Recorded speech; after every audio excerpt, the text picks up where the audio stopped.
салом бинандагони азиз, шумо барномаи ахбори озодиро тамошо доред. ман Хиромон Бақозода ҳастам. имрӯз 19 январ сархати хабарҳо аз ин қарор аст. хешовандони Маҳмадалӣ Ҳаит аз созмонҳои байналмилалӣ хостанд ба қазияи муовини раиси ҳизби Маъшудаи Наҳзати Исломӣ расидагӣ шавад. дархост кардем ки ба қазияи падарам яъне расидагӣ кунанд ва дахолат кунанд то мо битавонем хабаре аз вазъи саломатии падарам пайдо кунем. роҳи пурбарфи Душанбе Хуҷанд камбуди парвози ҳавопаймоҳо сокинонро водор мекунад ки аз роҳи заминии пурхатар рафту омад кунанд. проблема дора, касалӣ дора, мемор дора, вай дора, маҷбур меша моро занг мезана, мо мегӯем мебарем ака, мебарем пешакӣ мегӯем ки раҳо маҳкам. шутурҷанг бошад ё набошад, фаъолон дар Туркия ба ҷашнвораи шутурҷанг ҷанг эълон карда аз шиканҷаву азияти ҷонварон ҳушдор медиҳанд. ҷанг андохтани ҳайвонҳо ҷинояти бузург аст. бубинед, дар пеши назари шумо шутурҳо ҳамдигарро мезананд, ҷароҳат мебардоранд ва ҳатто метавонанд ба ҳалокат расанд. пайвандони Маҳмадалӣ Ҳаит, узви зиндонии ҳизби дар Тоҷикистон Мамнӯи Наҳзати Исломӣ мегӯянд 7 моҳ боз аз ҳоли ӯ хабар надоранд ва биноан ба 11 созмони байналмилалӣ муроҷиат карданд. Маҳмадалӣ Ҳаит соли 2016 бо гуноҳи терроризму талош барои ғасби ҳокимият ба ҳабси абад маҳкум шуд ва пайвандонаш дар ним сол як бор ҳаққи дидани ӯро доранд. онҳо мегӯянд мулоқоти навбатӣ бояд моҳи ноябри соли 2021 баргузор мешуд, аммо мақомот иҷоза надоданд. ин вазъ ба гуфтаи пайвандонаш шубҳаҳоро дар бораи солим будани ӯ ба вуҷуд овардааст. фирӯзи Маҳмадалӣ, писари Маҳмадалӣ Ҳаит, рӯзи 19 январ ба радиои Озодӣ гуфт ки аз бас ки ниҳодҳои давлатӣ муроҷиатҳоро беҷавоб гузоштаанд, онҳо ночор аз созмонҳои байналмилалӣ ёрӣ хостанд. тасмим гирифтем ки бо ирсоли як нома ба 11 созмони ҷаҳонӣ ва дохилӣ муроҷиат кунем. аз ин созмонҳо дархост кардем ки ба қазияи падарам яъне расидагӣ кунанд ва дахолат кунанд то мо битавонем хабаре аз вазъи саломатии падарам пайдо кунем ва ба наздикон иҷозаи вохӯрӣ дода шавад.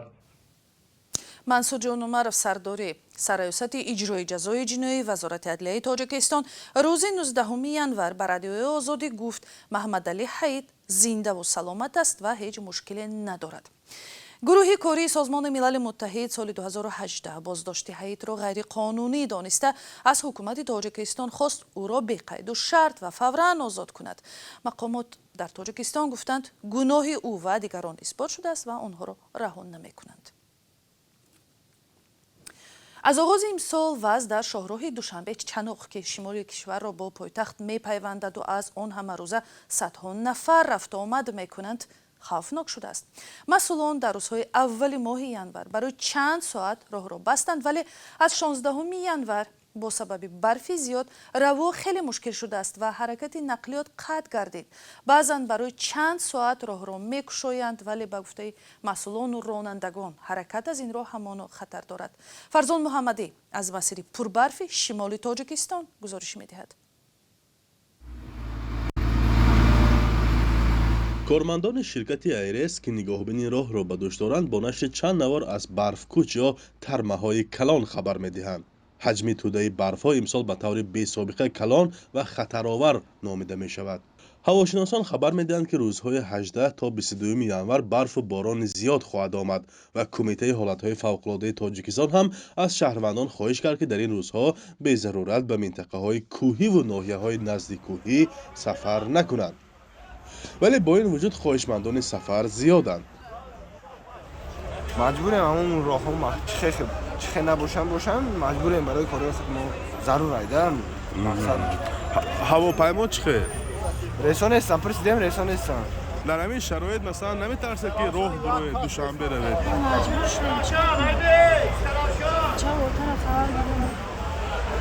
якириш бечора проблема дора, касалӣ дора, мемор дора, вай дора, маҷбур меша моро занг мезана, мо мегӯем мебарем ака, мебарем пешакӣ мегӯем ки раҳо маҳкам. раҳо перевало вай барф бурдагӣ вай бурдагӣ ҳай шароиташ онестаам хеле одаморо мо мебарем мо ду рӯз боз набур омадем аз сабабе ки раҳ дар ҳақиқат маҳкам буд оз раҳ шудаям шуда бошам раҳ аз бинай ҳай зиндагӣ маҷбур мекунад ки мехези мебурӯӣ роҳгиро аз шаҳри хуҷанд маркази вилояти суғд ба душанбе дар чанд рӯзи охир ҳам боло рафтааст. ронандагон роҳҳои баставу боло рафтани қимати ҳаракат дар роҳи душанбе-чаноқро сабаби афзоиш меноманд. гурӯҳи дигар мегӯянд теъдоде аз мусофиркашҳо худашон ҳар қадар хостанд қиматро боло мебаранд.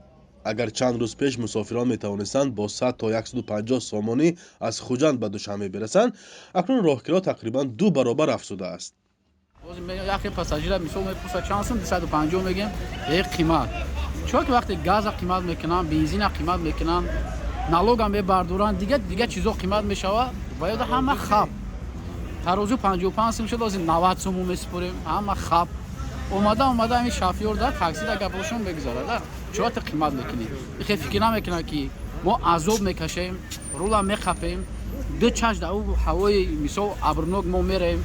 дар ҳамин ҳол масъулони терминали суғд гуфтанд гароншавии роҳгиро дар фасли зимистон бар асоси нархгузории вазорати нақлиёт аст.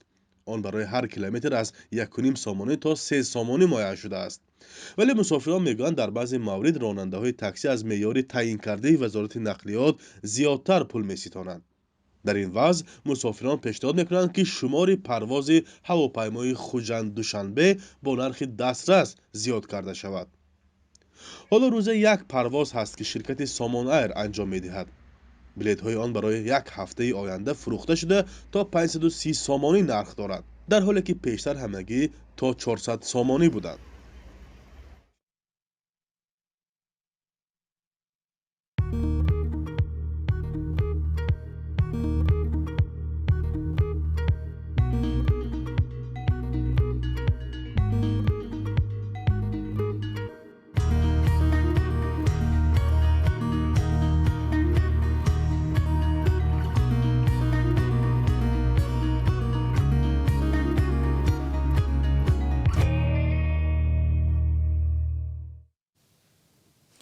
баъди нашри хабарҳо дар бораи эҳтимоли ҷамъ шудани мардум дар назди ҳукумати ноҳияи Алмато, ходимони полис ва дигар намояндагони ҳифзи қонун дар кӯчаҳои марказии шаҳри Қазоқистон ҷамъ шуданд.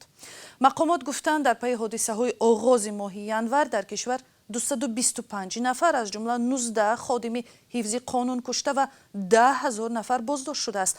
бисёр хишовандони боздоштшудаҳо ҳарос доранд ки азизонашон қурбони تهمت میشوند. طاهری سفر موضوع را ادامه می‌دهد. این مرد مجروح از سر 4 روز در یک شفاخانه قزاقستان بود که سربازان آمده او را بردند. یورمک عبدالرشف یکی از 10,000 نفر است که پس از تظاهرات سراسری ضد حکومتی دستگیر شدند. پدرش میگوید پسرش با چشمان بسته با وکیل دفاع ملاقات کرده است. Ağır kalda jetken adamda alıp götürdü gün men alın güdüğün mıyım jetmeydi oğanç. Mıyım jetmeydi. بازداشت مرد به این احوال تصور ناپذیر است. اگر گناهکار است بر ضد او پرونده باز کنند، اگر جنایتکار است محاکمه کنند، ولی اول باید معالجه شود. حتی در زمان جنگ مجروحان را اول تبابت و بعد محاکمه می‌کردند. من این را نمی‌فهمم.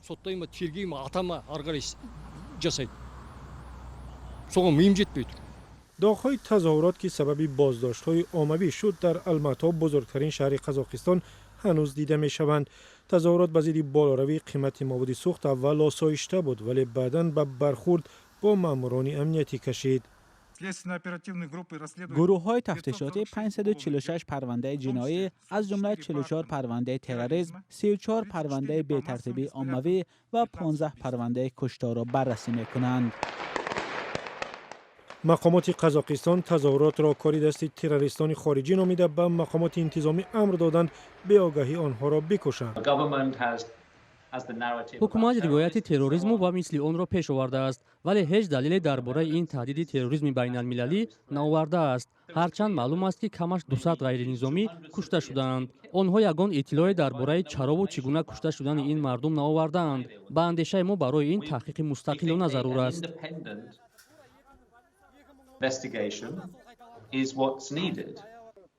یرلند جکیپاروف یکی از هلاک شدگان در ناآرامی‌های الماتا است. خانواده‌اش میگوید که جسدی تیر خورده و زولانه در دست او را در سردخانه یافتند. در شکمش و نزد دلش زخمی تیر بود. دستانش شکسته و آویزان بودند. پیش از مرگ او را شکنجه کردند. ما طلب داریم که قتل برادر ما را تفتیش کنند.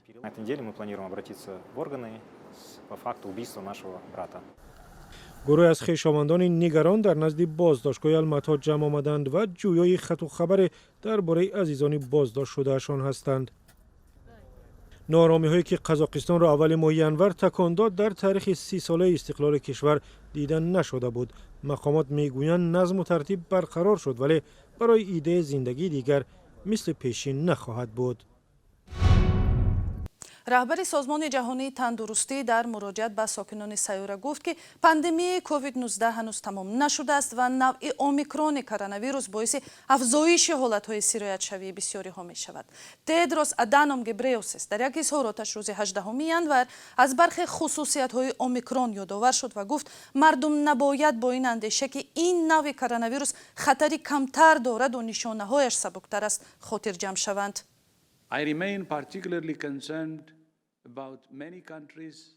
من به خصوص از وضع آن کشورهای نگران هستم که در آنجا شمار کمی مردمش واکسن نگرفتند، چون که این نفران با خطر سخت بیمار شدن و حتی به مرگ روبرو می باشند، چون که آنها ام نشدند. اومیکرون در عموم می تواند چندان سنگین نباشد ولی فکر اینکه این بیماری سبک است گمراه کننده است و به تمام تلاش‌ها ضربه زده جان بسیاری ها را در خطر می گذارد.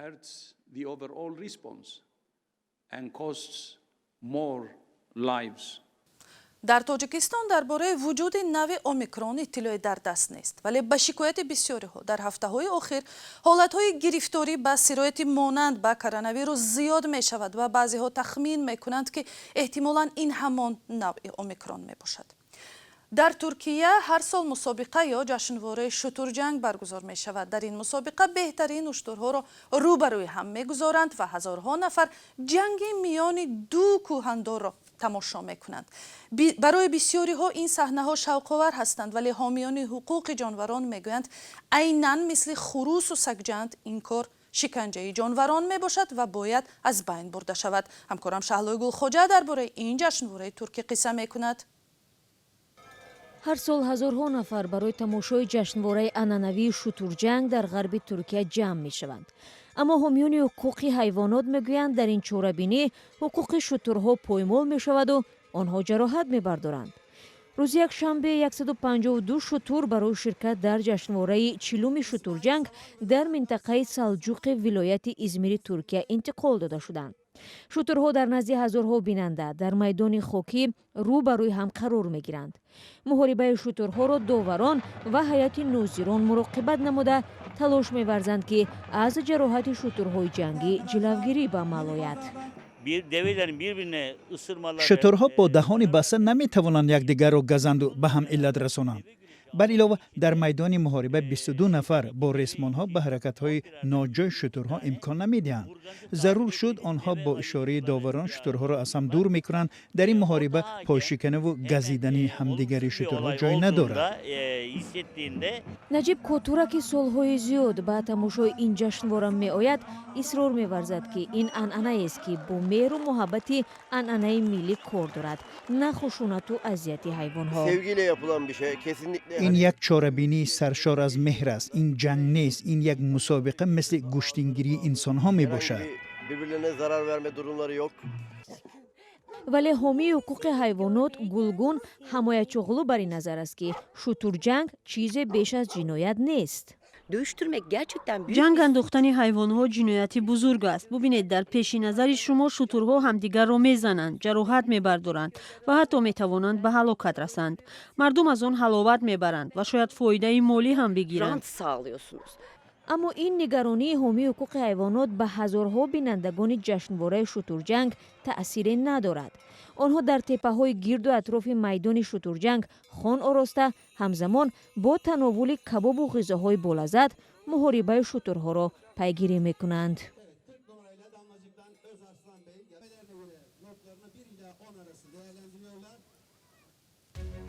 اخبار آزادی به پایان رسید. خبر و گزارش‌های بیشتر را در وبسایت و صحیفه‌های رادیوی آزادی در فیسبوک، اینستاگرام و یوتیوب پیدا کنید. تا دیدار در برنامه دیگر.